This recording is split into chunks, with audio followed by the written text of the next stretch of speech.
In exactly 7 days, the most powerful corporate security director in downtown Chicago would be escorted out of his own glass office under investigation. But right now, he's sipping espresso behind tinted windows, watching city surveillance feeds flicker across a wall of screens. He has no idea he just allowed an assault to unfold on a street his company claims to protect. The wind howls between the high-rises, commuters rush past, a little girl trembles on a sidewalk, and a single father is about to change everything. Before we begin, tell me where you're watching from. What city? What country? Because this story might feel close to home. And if you believe courage still matters in a world where too many people look away, hit subscribe. These stories aren't just entertainment, they're reminders of who we can be. Now let me show you how one ordinary Thursday night turned into a reckoning no one saw coming. The air carried that metallic bite Chicago winters are famous for, sharp enough to sting the lungs, subtle enough to ignore if you're in a hurry. It was 6:12 p.m. Traffic lights reflected in wet pavement like broken strands of red and gold jewelry. Daniel Harper adjusted the strap of his worn backpack and tightened his scarf against the wind.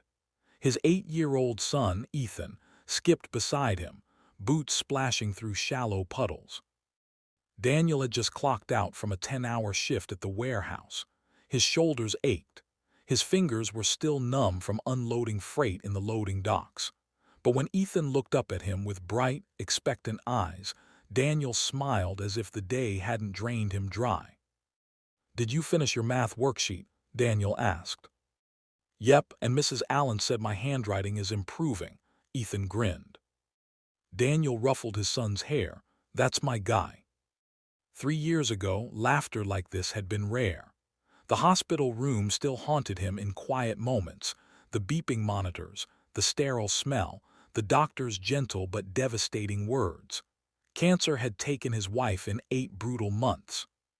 He learned 2 things after that: how to pack lunches with one hand while tying shoelaces with the other, and how to hide grief behind strength. He wasn't extraordinary. He didn't have power. He didn't have influence. But he had Ethan. And that was enough. Across the street, a raised voice cut through the hum of engines. "Give it to me, now." Daniel's head snapped toward the sound. A teenage boy, tall, lanky, hoodie half-zipped, stood inches away from a young girl in a navy blue school uniform. Her braids were neat. Her backpack clutched tightly to her chest. She looked no older than 9. "I don't have anything," she said, voice trembling. The boy stepped closer. "You think I'm stupid? Private school kids always got something." People slowed. A woman in a beige coat hesitated, then looked away. 2 men in business suits paused mid-conversation, exchanged glances, kept walking. Daniel felt Ethan's small hand tighten in his. "Dad," Ethan whispered. Daniel's jaw clenched. He noticed something else. Mounted discreetly on a lamppost was a security camera, its red light blinking. Across the street, behind mirrored glass windows, was the lobby of Bennett Global Tech's luxury residential complex. A uniformed guard stood inside, arms folded, watching, but not moving. Daniel's pulse thudded in his ears. He could walk away. He had every reason to. He was tired. He had a child to protect. This wasn't his responsibility. But then Ethan's earlier words echoed in his mind. "That's my guy." What kind of guy would he be if he kept walking? He exhaled slowly. "Stay right here," Daniel told Ethan. He stepped off the curb. The wind carried his voice across the street. "Hey." The teenager turned, annoyed. "Mind your business." Daniel's stride didn't falter. He positioned himself between the boy and the girl without touching either of them. "It became my business the second you scared her," Daniel said evenly. The bully scoffed. "You her dad." "No." "Then back off." Daniel didn't raise his voice. He didn't puff his chest. He simply stood firm, feet planted, eyes steady. Go home, he said. For a split second, something flickered in the teenager's eyes, calculation. Crowds were watching now, phones halfway raised, not filming, just hovering. The bully muttered a curse and shoved his hands into his pockets. Whatever. He backed away, disappearing into the moving crowd. The little girl exhaled shakily. Daniel softened immediately. You okay? She nodded, blinking away tears. What's your name? Sophia. Well, Sophia, Daniel said gently, you're safe now. Behind tinted glass, inside a control room 3 floors above the lobby, Marcus Doyle leaned back in his leather chair. Multiple surveillance screens displayed the confrontation from different angles. He smirked. Civilians, he muttered to himself, always dramatic. He tapped a button, marking the incident as resolved, no action required. Outside, Daniel knelt slightly to meet Sophia's eye level. Where are your parents? My driver was sick today, she admitted. I wanted to walk home just once. Daniel glanced toward the upscale street ahead, gated entrances, private security signage. He looked back at the security guard, still standing behind glass doors. Watching. Doing nothing. Daniel felt heat rise in his chest. But he swallowed it. Let's walk you home, he said calmly. Ethan stepped forward. We'll protect you. Sophia gave a small smile. As they walked, Daniel kept a respectful distance, close enough to ensure safety, far enough to maintain her comfort. Ethan chatted about his school project. Sophia slowly relaxed. They reached a gated property, lined with security cameras. A black SUV screeched to a halt beside them. A sharply dressed woman stepped out, panic etched across her face. Sophia. The girl ran to her. Mom, he saved me. The woman's eyes lifted to Daniel. Thank you, she breathed. I'm Victoria Bennett, she added. Daniel nodded politely. The name meant nothing to him. But it would soon mean everything. Inside the control room, Marcus Doyle zoomed in on the reunion. He adjusted his tie. High-profile residents always overreact, he murmured. He had no idea. He just ignored the moment that would unravel his career. Daniel simply said, any parent would have done the same. But the truth was they hadn't. And that difference would set a chain reaction into motion. The wind didn't stop blowing after that night. If anything, it felt sharper. 3 days later, downtown Chicago hummed with its usual rhythm. Delivery trucks growling at curbsides, trains rattling overhead, corporate employees weaving through sidewalks like synchronized currents. The incident could have faded into memory. Just another close call. Just another almost. But systems don't forget. Especially when pride is involved. Daniel didn't know his face had been flagged. He didn't know that when he'd stepped in front of Sophia, he'd stepped directly into a corporate security jurisdiction overseen by a man who despised looking incompetent. Marcus Doyle sat at his command desk, reviewing incident logs. Civilian interference, he muttered, replaying the footage again. From the angle above, Daniel looked taller, more assertive than Doyle remembered. The way he stepped in without hesitation irritated him. It exposed something Doyle didn't like: inaction. He hated variables he didn't control. He tapped a key, pulling up facial recognition data pulled from public transit feeds. The system identified Daniel Harper within minutes. Warehouse supervisor, widower, clean record. Hero complex, Doyle scoffed. His jaw tightened. He typed a short internal report. Unapproved civilian engagement within Bennett's security perimeter. Potential liability risk. Recommend warning. He didn't notify Victoria Bennett. He didn't file it through proper channels. He handled it himself. Because men like Marcus Doyle didn't correct mistakes. They buried them. Meanwhile, Daniel stood in a warehouse break room, microwaving leftover pasta. The fluorescent lights flickered faintly overhead. Forklifts beeped in reverse outside the open bay doors. His phone buzzed. Unknown number. He hesitated before answering. Daniel Harper. Mr. Harper, a crisp male voice replied. This is Marcus Doyle, Director of Security for the Bennett Residential District. Daniel frowned. Okay. You interfered in a security matter on Thursday evening. Daniel blinked slowly. I stopped a kid from robbing a child. You escalated a monitored situation, Doyle replied coolly. Our personnel were handling it. Daniel thought about the guard behind glass, the folded arms, the stillness. Handling it how? He asked evenly. That's not your concern. There it was. The tone. Authority without accountability. Daniel leaned against the break room counter, steady. She was scared, he said. You weren't there. We were observing, Doyle snapped. You created liability. Daniel's voice stayed calm. If that's what you call protecting kids, we define protection differently. There was a pause on the line. Doyle wasn't used to being spoken to that way. Consider this your warning, Doyle said sharply. Stay out of situations you don't understand. The call ended. Daniel stared at his phone.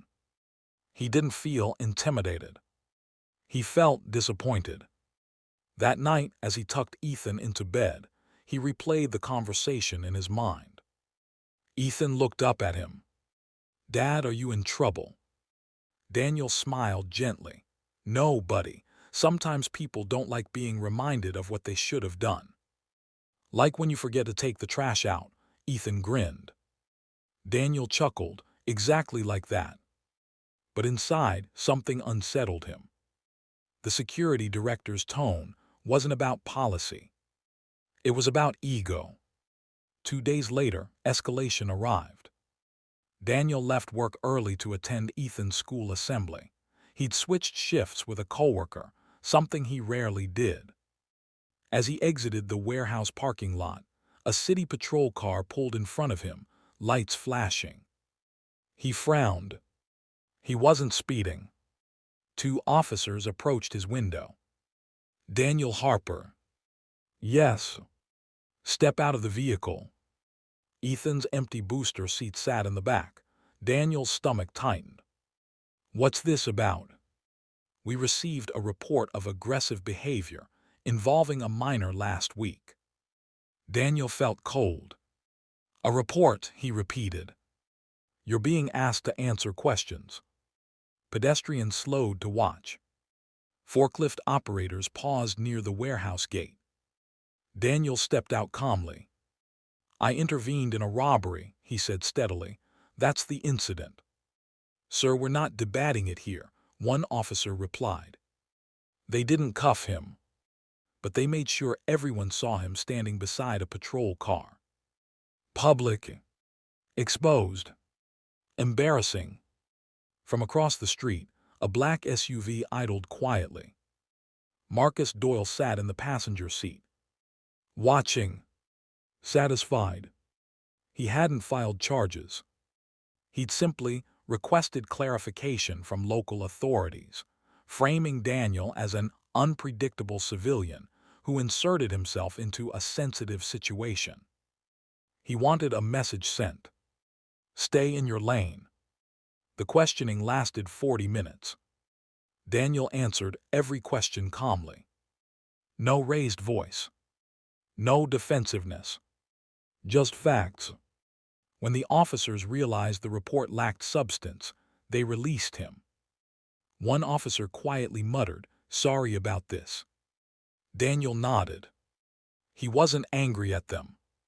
He was angry at the system that weaponized authority. As he drove away, he passed the black SUV. He didn't recognize Doyle. But Doyle recognized him and mistook Daniel's calmness for weakness. That evening, Victoria Bennett reviewed her daughter's schedule at the kitchen island of her penthouse home. Sophia was quieter than usual. Something wrong? Victoria asked gently. Sophia hesitated. Mom, why did the security man call the police on Mr. Daniel? Victoria froze. What security man? The one in the car. He was there when the police stopped him. Victoria's expression hardened. Are you sure? Sophia nodded. He told the officers something, then he drove away. Victoria stood very still. Her late husband used to say, "Watch how people behave when they think no one important is looking." She had built a billion-dollar company by noticing details others ignored. And this detail didn't sit right. Meanwhile, Daniel sat in Ethan's school auditorium, slightly late but present. He clapped as Ethan walked across the stage to receive a small certificate for Most Improved. Ethan beamed when he spotted his dad in the crowd. That look, that pride, that was why Daniel endured humiliation without exploding. Dignity wasn't loud. It was steady. But across the city, forces were moving. Doyle drafted another internal memo claiming Daniel's interference had compromised operational security. He implied potential lawsuits. He never expected Victoria to see it. He underestimated two things: a mother's instinct and a man with nothing to hide. The following Monday, Daniel received an unexpected email. Subject line, Meeting Request, Bennett Global Tech. He assumed it was related to the warning. Maybe legal paperwork. Maybe further intimidation.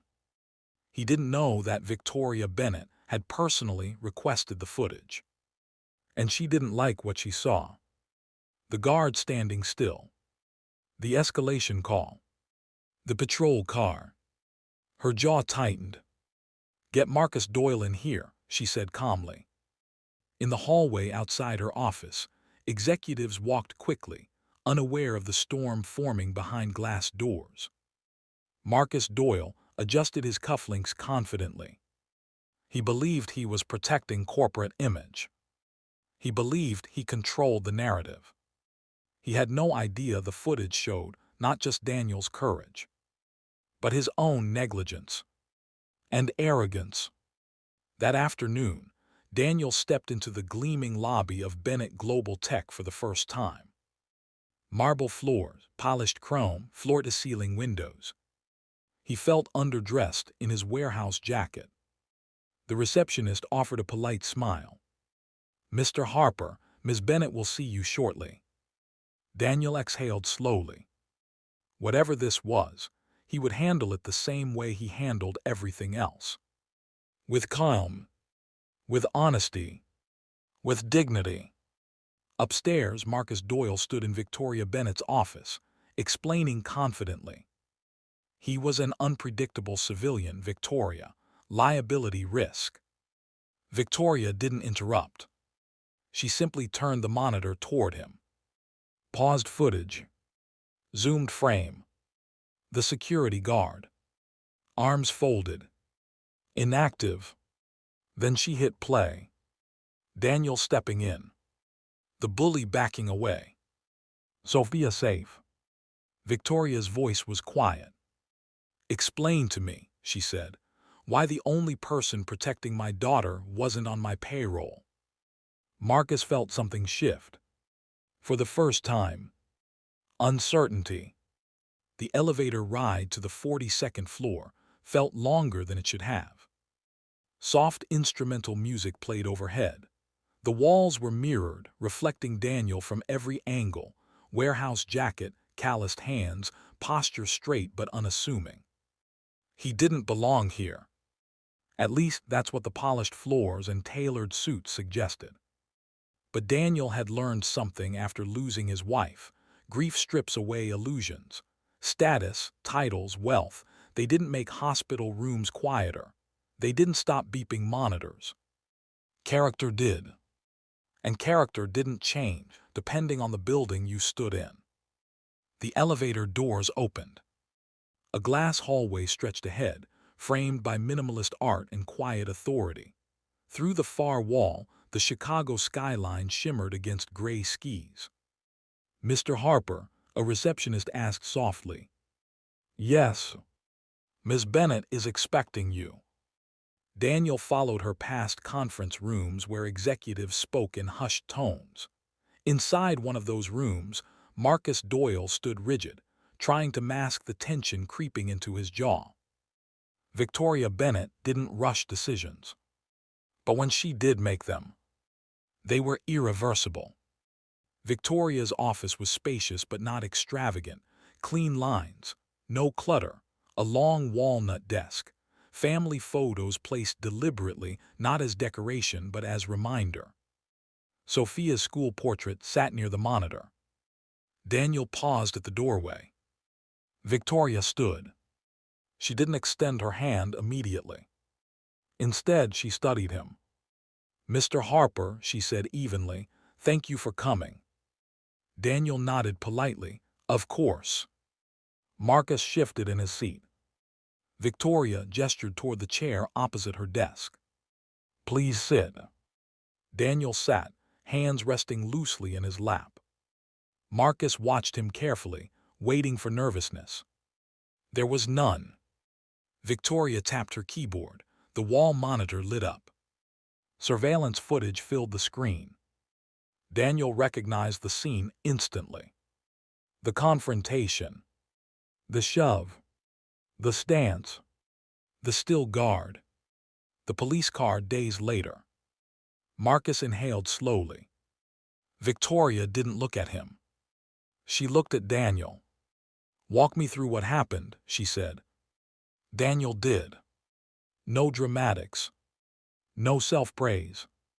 He described hearing Sophia's voice, seeing fear, deciding to step in. "I didn't think about it much," he finished. "I just knew she needed help." Victoria let the silence breathe. Then she pressed play again. The footage advanced to the patrol car stop. Daniel's face appeared beside flashing red and blue lights. Marcus finally spoke. "That was precautionary," he interjected. "Standard protocol." Victoria's gaze shifted to him slowly. "Protocol," she repeated. "Yes, civilian escalation can trigger liability." Victoria leaned back in her chair. Her voice lowered, not louder. "More dangerous. My daughter," she said, "was nearly robbed on a street under your jurisdiction." Marcus swallowed. "You marked the incident resolved, no intervention." He opened his mouth. She raised a hand. "Then you initiated a report, framing the man who protected her as a liability risk." The room tightened. Daniel didn't interrupt. He didn't defend himself. He simply watched. Marcus straightened his shoulders. "I acted in the company's best interest." Victoria's eyes sharpened. "No," she said, "you acted in yours." The words landed like glass. Victoria stood and walked toward the window overlooking the city. "You know what built this company, Marcus?" she asked. He hesitated. "Innovation," he said. "Trust," she corrected. She turned. "Trust from families who live in our properties. Trust that when something goes wrong, we act." Her voice didn't crack. It hardened. "My daughter could have been hurt." Marcus felt sweat gathering under his collar. "It was handled." "It was not," she cut in sharply. Silence. Then she did something neither man expected. She looked directly at Daniel.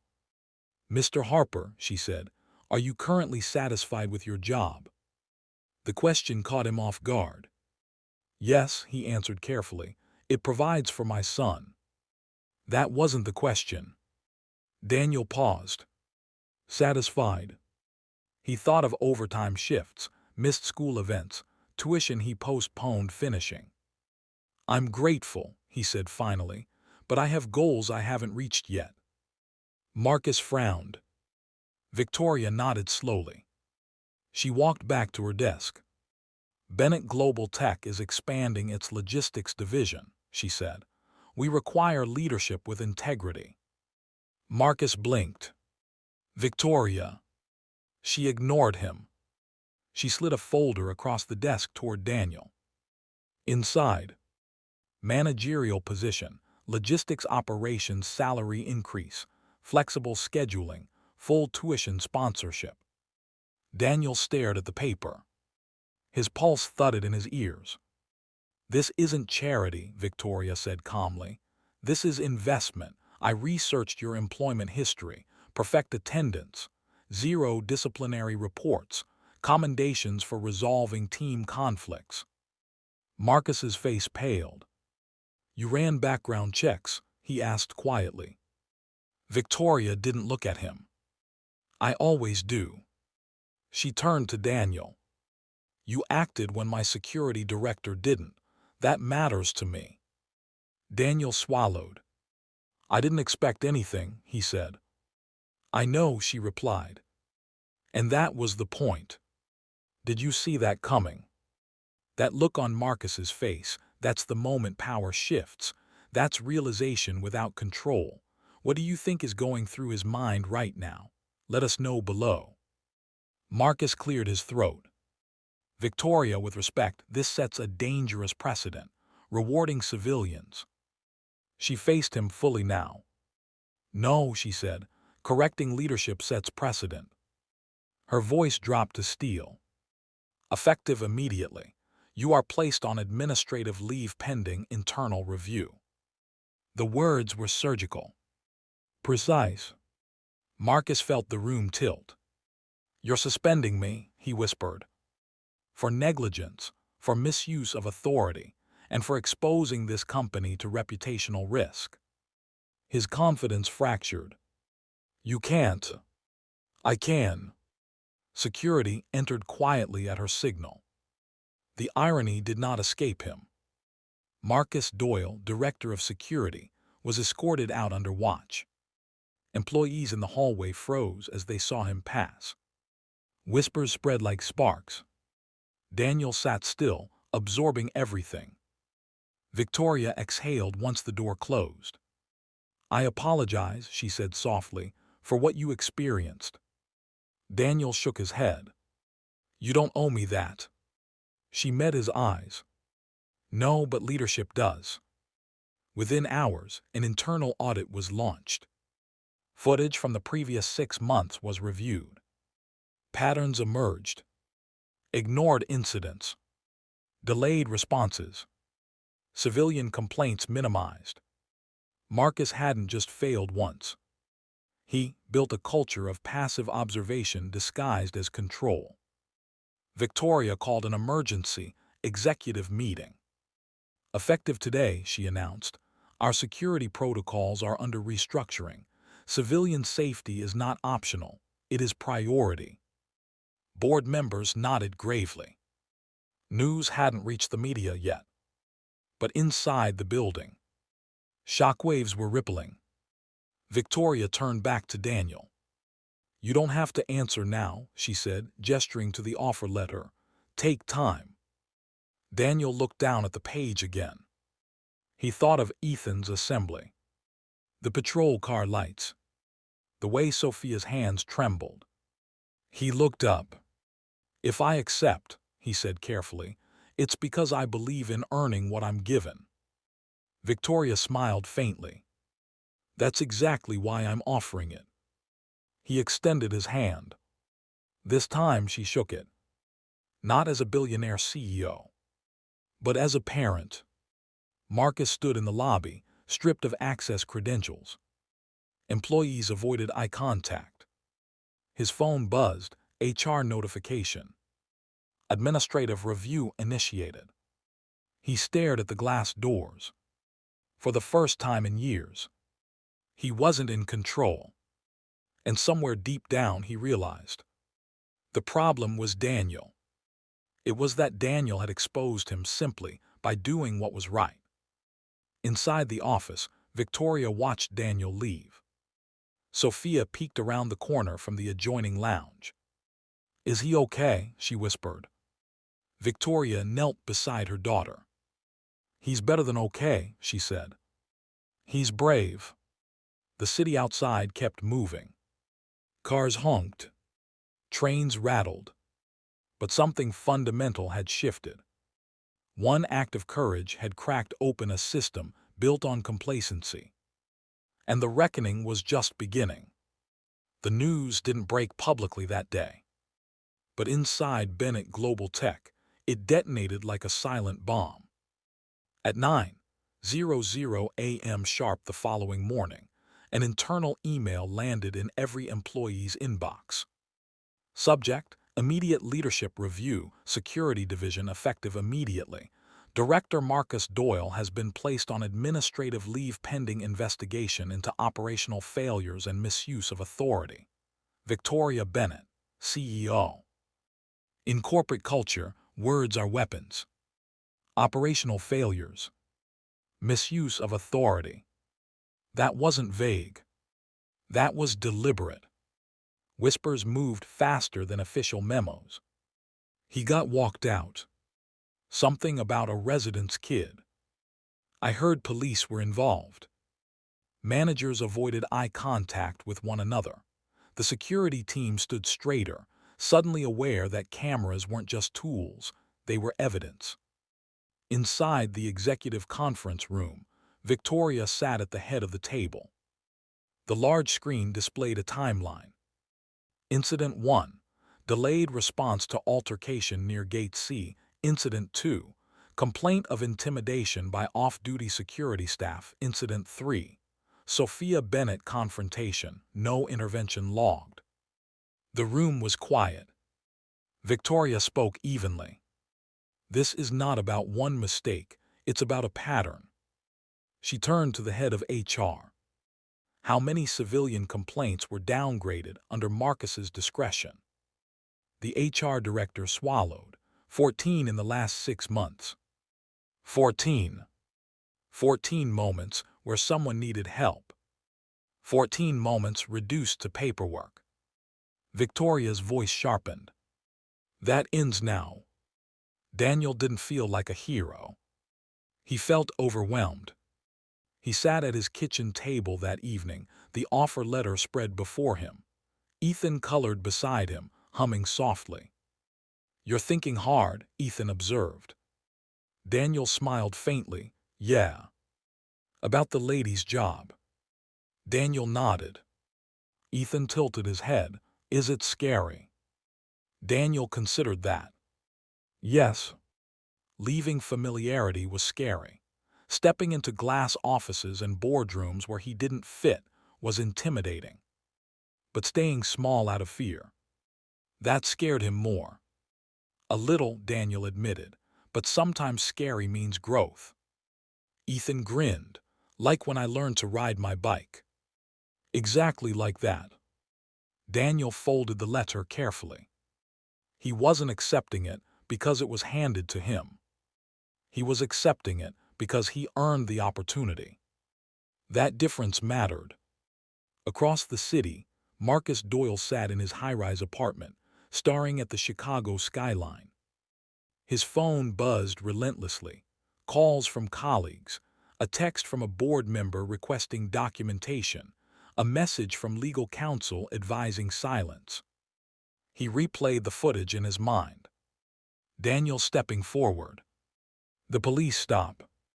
Victoria's eyes when she said, "You acted in yours." Marcus had built his authority on control, on perception, on the illusion that being in charge meant being right. But the footage told a different story. It was Daniel who embarrassed him. It was his own inaction. And for the first time, Marcus felt something he hadn't in years. Vulnerability. 3 days later, Victoria requested a formal meeting before finalizing termination proceedings. Marcus entered the boardroom composed but thinner somehow, less certain. Victoria sat alone this time. No executives. No advisors. Just accountability. Sit, she said calmly. Marcus did. I'll speak plainly, Victoria began. Your role was to protect residents. Instead, you protected image. Marcus clenched his jaw. I maintained order. You maintained distance, she corrected. You watched through glass. Silence filled the space between them. You called the police on a man who prevented harm, she continued. That wasn't policy, that was ego. The word landed heavy. Marcus looked down briefly. I didn't want chaos. Victoria's eyes didn't soften. Safety sometimes requires stepping into chaos. A pause. You're being terminated, she said evenly. Effective immediately. Your access credentials have been revoked. Marcus inhaled slowly. Years of authority evaporated in one sentence. You're making this about him, he said quietly. No, she replied. I'm making this about standards. She slid a document across the table. Termination agreement. Marcus signed. Not because he agreed, but because he had no leverage left. As he stood to leave, he hesitated.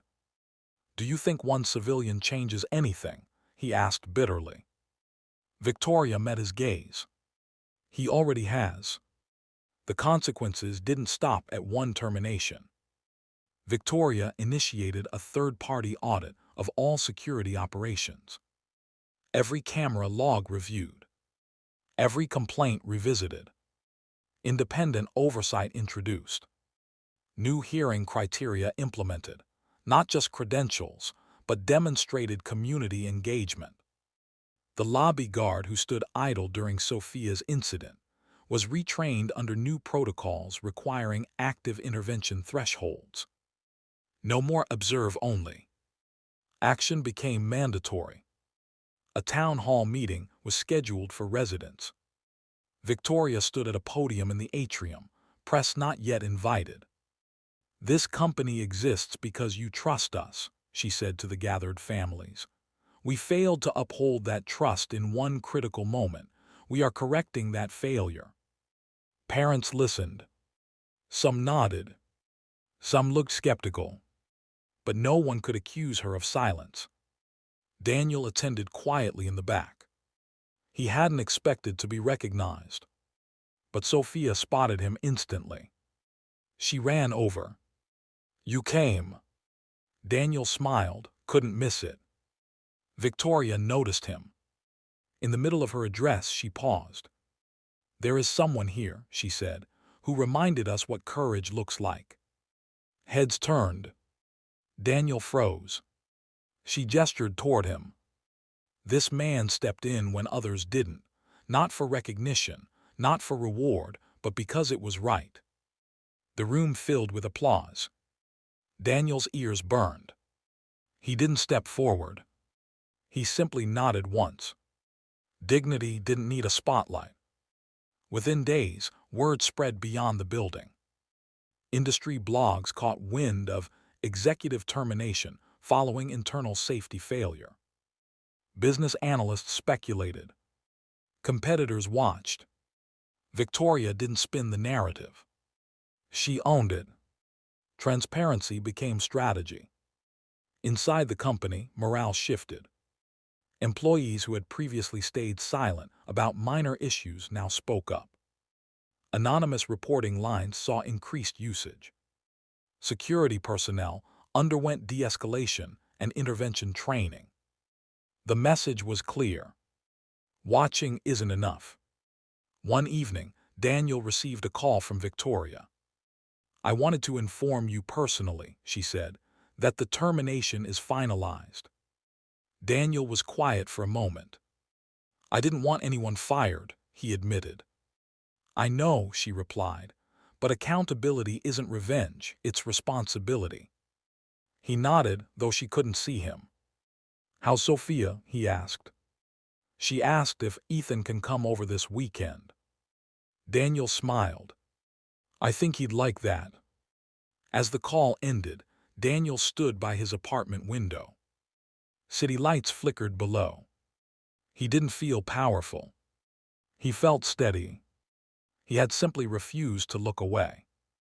And in doing so, he had forced a system to look at itself. The immediate consequences were clear. A director removed, policies rewritten, oversight implemented. But deeper consequences were still unfolding. Because when institutions are challenged publicly, they either transform or they collapse. And Bennett Global Tech was about to choose transformation. The story should have ended with Marcus Doyle's termination. A clean cut, a quiet replacement, business as usual. But Victoria Bennett didn't believe in cosmetic fixes. She believed in root systems. And roots ran deep. 2 weeks after Marcus's dismissal, Bennett Global Tech announced a full-scale independent investigation into its security operations, not just at the luxury residential complex, but across every property the company owned in Chicago. The press release was brief but intentional. We are committed to ensuring that safety protocols reflect action, accountability, and community trust. Oversight is not optional, it is essential. News outlets picked it up within hours. A tech CEO admitting failure, launching internal reform publicly. That wasn't common. Inside the company, the shift was tangible. Consultants arrived, external auditors, ethics officers, compliance specialists. Conference rooms once reserved for investor meetings were now filled with documentation binders and playback screens. Every logged incident was re-examined, and patterns emerged that were impossible to ignore. Complaints categorized as low priority disproportionately involved teenagers and elderly residents. Security response times varied depending on neighborhood income tiers. Multiple reports showed guards instructed to observe and report rather than intervene. A culture had formed, not malicious but passive. And passivity had consequences. Victoria didn't hide behind press statements. She scheduled a public town hall meeting, not in a penthouse lobby, but in a community center 2 blocks from the original incident. Cameras were present now. Local news crews lined the back wall. Residents filled folding chairs. Parents, seniors, teenagers. Daniel sat quietly near the aisle, Ethan beside him, Sophia and Victoria across the room. When Victoria stepped to the podium, there was no applause. Just anticipation. "We are here," she began, voice steady, "because safety is not a marketing line. It is a promise." She didn't mention Marcus by name. She didn't deflect blame. She acknowledged systemic gaps. "We discovered patterns of delayed response and insufficient intervention thresholds. That ends today." A hand shot up in the crowd. An older man stood. "My wife reported harassment last year," he said. "No one followed up." Victoria nodded. "What was her name?" "Margaret Lewis." She turned to her legal team, seated in the front row. "Reopen that file," she said firmly, "personally." Another woman spoke up. "My son was stopped twice by security for looking suspicious. He lives here." Murmurs rippled. Victoria didn't flinch. "Bring your son to meet with our compliance team," she said. "We're reviewing discretionary enforcement." Daniel watched carefully. This wasn't damage control. This was exposure. And exposure hurt before it healed. By the end of the meeting, Victoria laid out sweeping reforms. 1. Mandatory intervention protocol. Guards must step in during active harassment, not observe from a distance. 2. Body camera implementation. All security staff equipped with visible cameras to ensure accountability. 3. Civilian Oversight Committee. Residents elected quarterly to review security reports. 4. Bias and de-escalation training. Required certification for every security employee. 5. Public Incident Transparency Dashboard. Anonymous data published monthly. Gasps filled the room at the final announcement. Transparency at that level was rare. Risky. But trust demanded risk. Meanwhile, Daniel began his first week as logistics operations manager. The new office still felt unfamiliar. The badge clipped to his jacket carried a different title now. But he didn't walk taller. He walked the same. His team included employees who had worked under rigid supervision for years. Some were skeptical. "Warehouse guy promoted straight to management," one whispered. Daniel heard it. He didn't react. Instead, he gathered his team in the break area. "I'm not here because I know everything," he said calmly. "I'm here because I believe leadership means stepping in when something's wrong." He paused. "If you see inefficiency, speak up. If something feels unsafe, say it. No retaliation." It wasn't corporate language. It was lived experience. Within weeks, small changes improved operations. Shift scheduling adjusted to reduce burnout, safety checks streamlined, communication gaps closed. Productivity rose. But more importantly, morale shifted. Employees began speaking without fear. The story broke nationally when a business journalist uncovered the full chain of events. Headline: Single Father's Courage Sparks Corporate Reform in Chicago Tech Giant. Reporters requested interviews. Victoria declined personal praise. This was not about rewarding one man, she told the press. It was about correcting institutional failure. But Daniel's story resonated. A short segment aired on local television, showing him walking Ethan to school. No dramatic music. No spotlight. Just a father holding his son's hand. Public reaction was swift. Comments flooded social media. "We need more Daniels. Real heroes don't wear suits. Leadership means accountability." Marcus Doyle watched from his apartment. He saw his name referenced only in passing. Former director. No dramatic defense. No villain monologue. Just consequences. He turned off the television. Power without integrity dissolves quietly. 3 months after reforms began, the first civilian oversight committee meeting convened. Residents voted. Daniel's name was nominated. He hesitated. He didn't seek influence. But Ethan looked up at him and said, "You always say if something needs fixing, you help." Daniel accepted. At the committee's first session, he spoke sparingly. "Security isn't about dominance," he said. "It's about presence." He advocated for clearer intervention language in policy documents. He suggested community engagement events between guards and residents. He pushed for youth mentorship initiatives. Not because he had authority, but because he had perspective. Over time, measurable changes appeared. Incident response times improved by 40%. Resident complaints decreased. Community surveys reported increased trust in on-site security. Other property management firms took notice. Competitors reached out for consultation. Industry panels invited Victoria to speak on ethical reform. She credited "a moment on a cold Thursday evening." Daniel never used that phrase. He simply called it doing the right thing. One afternoon, Victoria visited the logistics floor unannounced. Employees stiffened when they saw her. Daniel approached calmly. "Everything running smoothly?" she asked. "For the most part," he replied. She looked around. "You changed the culture here." Daniel shook his head. "No, the team did, I just listened." Victoria smiled faintly. "Leadership again." He hesitated before speaking.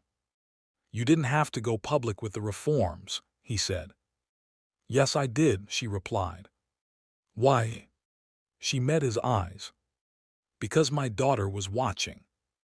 That answer lingered. Children were always watching. The reforms didn't fix everything overnight, but they shifted trajectory. From passive oversight to active protection. From ego-driven leadership to community accountability.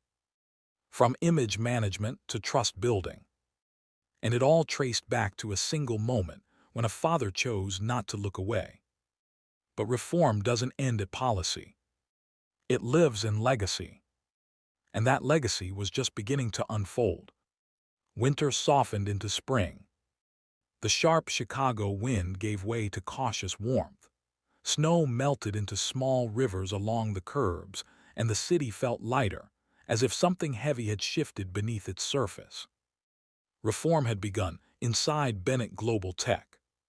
But change, real change, doesn't stay contained within boardrooms. It spreads. 3 months after the public town hall, a neighboring property management firm requested a consultation with Victoria's team.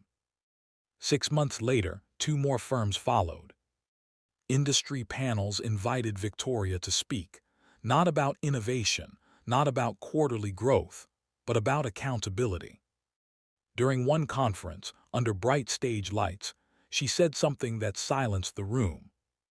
Safety isn't proven by the absence of incidents. It's proven by how quickly and courageously we respond when they happen. The quote circulated widely. But what the audience didn't see was Daniel standing quietly near the back of the ballroom, attending as a member of the newly formed Civilian Oversight Committee. He didn't belong to the executive circle. He didn't need to. He was proof of concept. One of Daniel's proposals had taken root. A youth mentorship initiative connecting security staff with local middle schools launched that spring. Guards who once stood stiffly behind tinted glass now visited classrooms. They spoke about conflict resolution, responsibility, courage. At first, the teenagers were skeptical. But when one guard admitted publicly, "We used to wait too long before stepping in," something shifted. Vulnerability builds bridges authority never can.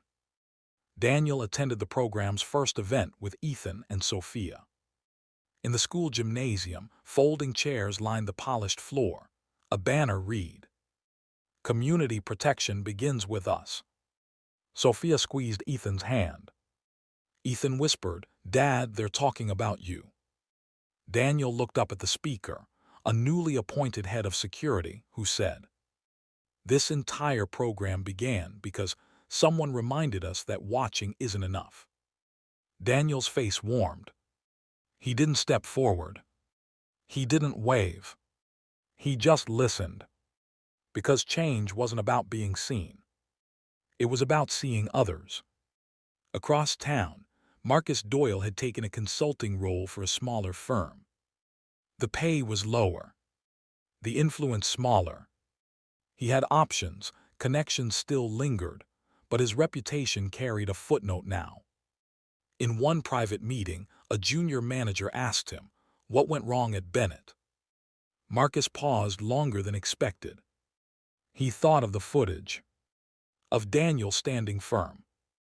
Of Victoria saying, "You acted in yours." Finally, he said quietly, "I confused authority with responsibility."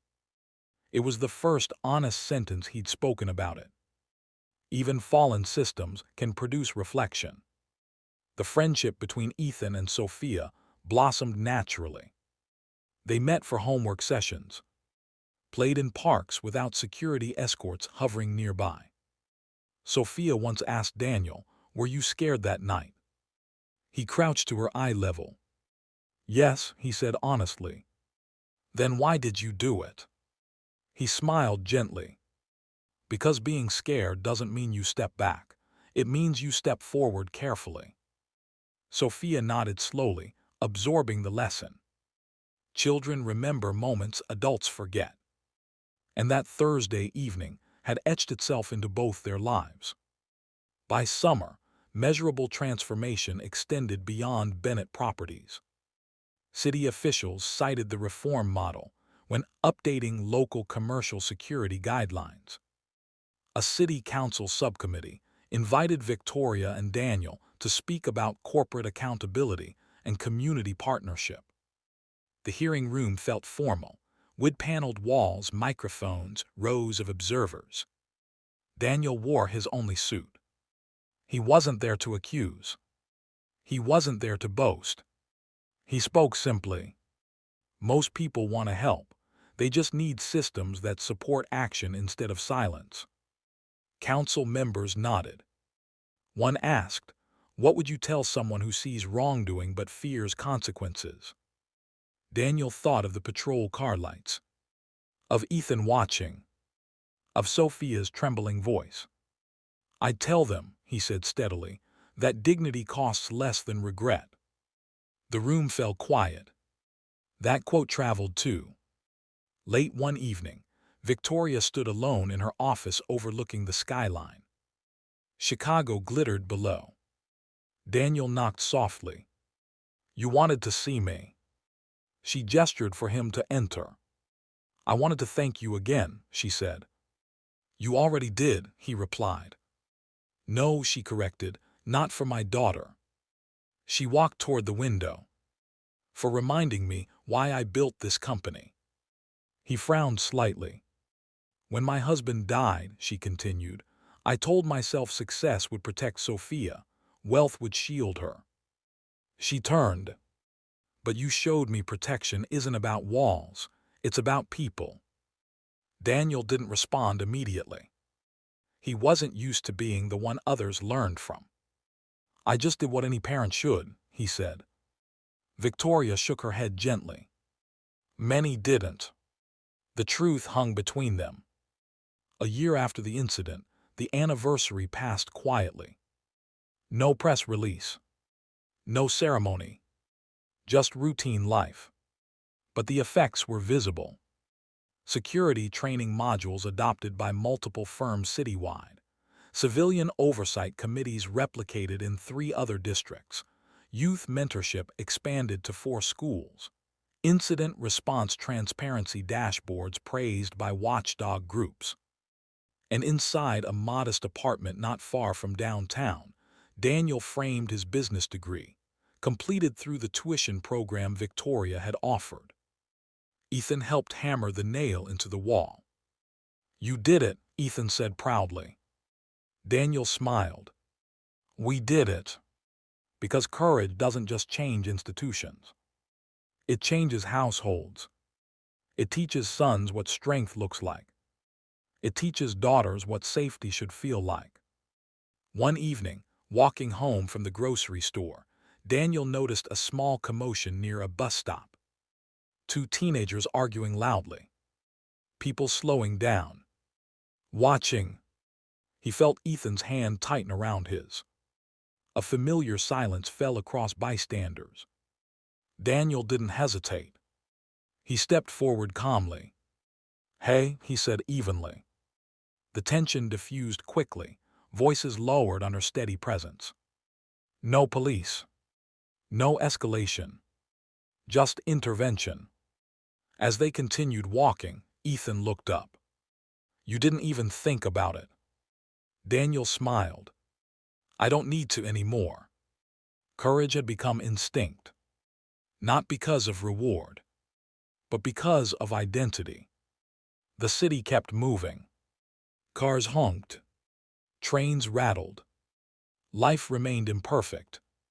But somewhere between glass towers and quiet sidewalks, something permanent had changed.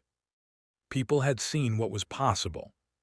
Systems had learned they were accountable.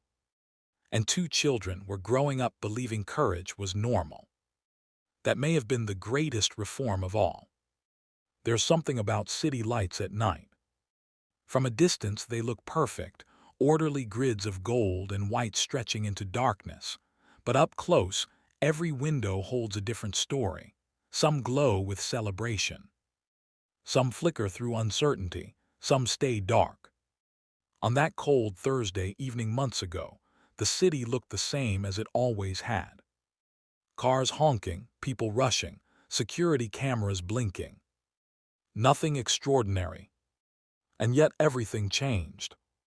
Not because a billionaire made a decision. Not because a director was fired. Not because policies were rewritten. but because one ordinary man refused to let fear decide for him. Daniel never set out to disrupt a corporation. He never intended to become an example. He didn't wake up thinking, "Tonight I will shift an institution." He simply saw a child in danger. And he stepped forward. That's the part we often overlook. Courage rarely announces itself. It doesn't arrive with background music. It shows up in split seconds, between looking away and leaning in, between comfort and discomfort, between silence and voice. Most people think bravery feels loud. But for Daniel, it felt quiet, measured, deliberate. He didn't shout at the bully. He didn't escalate. He didn't posture. He stood. And sometimes standing is enough. Injustice often thrives not because it is powerful, but because it is tolerated. Marcus Doyle didn't wake up intending harm either. He believed he was maintaining order, protecting image, avoiding chaos. But in protecting perception, he neglected purpose. Authority without empathy calcifies. It becomes cold, detached, dangerous in its indifference. And indifference is often more damaging than open hostility. Because it hides, it rationalizes, it convinces itself that observation is enough. But observation without action is abandonment. That was the real failure. Not a single incident, but a culture of looking through glass instead of stepping outside it. The reason this story resonates isn't because of corporate drama. It's because everyone watching has faced a moment like that. Maybe not with flashing patrol lights. Maybe not with executive boardrooms. But in smaller ways. You've seen someone being mocked, excluded, intimidated. You felt that tightening in your chest. That whisper. Someone should say something. The battle isn't against villains in suits. It's against the quiet temptation to stay comfortable. Daniel felt that temptation. He had every excuse. He was tired. He had a child with him. It was his problem. But he understood something simple. When you teach your children about courage, they're watching to see if you live it. Ethan didn't just see his father protect Sophia. He saw his father stand steady when police questioned him. He saw him remain composed when confronted by authority. He saw him accept opportunity without arrogance. He saw dignity in motion. And children remember what dignity looks like. Sophia learned something too. She learned that safety isn't guaranteed by gates or glass towers. It's created by people willing to intervene. She learned that power doesn't always wear expensive shoes. Sometimes it wears worn boots and a warehouse jacket. Sometimes it carries groceries instead of a briefcase. That lesson will shape her leadership someday. Because she watched. And children who watch courage often grow into adults who practice it. Systemic reform sounds large, abstract, but it begins with specific choices. One memo, one termination, one public apology, one oversight committee, one policy rewritten. And behind all of it, one moment of intervention. Institutions rarely reform themselves voluntarily. They respond to pressure, exposure, integrity that forces a mirror into their hands. Daniel became that mirror. Not by accusation, not by anger, but by example. That's what made it impossible to ignore. He didn't attack the system. He embodied the standard it claimed to uphold. And when standards are embodied, excuses collapse. There's a misconception that kindness always returns as reward. It doesn't. Not always in money. Not always in promotions. Sometimes it returns as resistance, as scrutiny, as flashing lights in your rearview mirror. But dignity doesn't operate on transaction. It operates on identity. Daniel didn't protect Sophia expecting opportunity. He did it because he couldn't live with himself if he didn't. That's integrity. And integrity has a gravitational pull. It draws respect. It reshapes systems. It unsettles complacency. Think about the silent witnesses that night. The woman in the beige coat. The businessman mid-conversation. The guard behind glass. None of them were evil. They were busy, preoccupied, detached. And that's how injustice survives. Through ordinary distraction. Through collective hesitation. Through the thought that someone else will handle it. But someone else is rarely coming. That realization can feel heavy. But it can also feel empowering. Because it means change doesn't require titles, or wealth, or status. It requires willingness. When Victoria Bennett stood before a room of residents and admitted failure, she did something rare. She chose vulnerability over image. She understood that power isn't proven by never falling short. It's proven by how quickly you correct course when you do. That's leadership. Not domination. Not deflection. Correction. Accountability. Growth. And she modeled that publicly, which allowed her company to evolve instead of crumble. That's the other truth in this story. Reform isn't humiliation. It's opportunity. Opportunity to align actions with values. Opportunity to rebuild trust stronger than before. Opportunity to teach the next generation what responsibility looks like. A year later, life in Chicago continued. Trains ran. Traffic snarled. Deadlines stacked up. But somewhere in the rhythm of the city, something subtle had changed. Security guards stepped outside instead of observing through glass. Residents felt heard instead of dismissed. Teenagers saw adults intervene instead of hesitate. And two children, Ethan and Sophia, grew up believing that stepping in is normal. Not heroic. Normal. Imagine a generation raised to see courage as default behavior. Imagine workplaces where speaking up is protected instead of punished. Imagine institutions that respond to criticism with reform instead of retaliation. That vision doesn't start in government chambers. It starts on sidewalks, in split seconds, in ordinary Thursdays. If you take anything from this story, let it be this. Dignity is not passive. It does not wait for permission. It does not check job titles. It steps forward quietly and stands firm. You may never know the ripple your action creates. You may never see the boardroom discussions that follow. You may never witness policies rewritten because of your example. But that doesn't mean they won't happen. Kindness given freely carries weight. And courage, when practiced consistently, becomes culture. So the next time you see something wrong, pause, feel the hesitation, acknowledge the fear, and then remember a father on a cold Chicago street who chose to step forward. Remember that dignity costs less than regret. Remember that children are watching. Remember that systems change when someone refuses to look away. And if this story reminded you of the power you already hold, stay with us.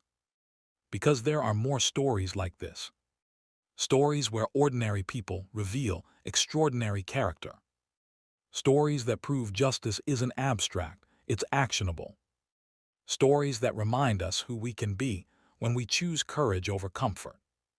Until the next one, stand firm, speak up, and never underestimate the ripple of a single act of kindness.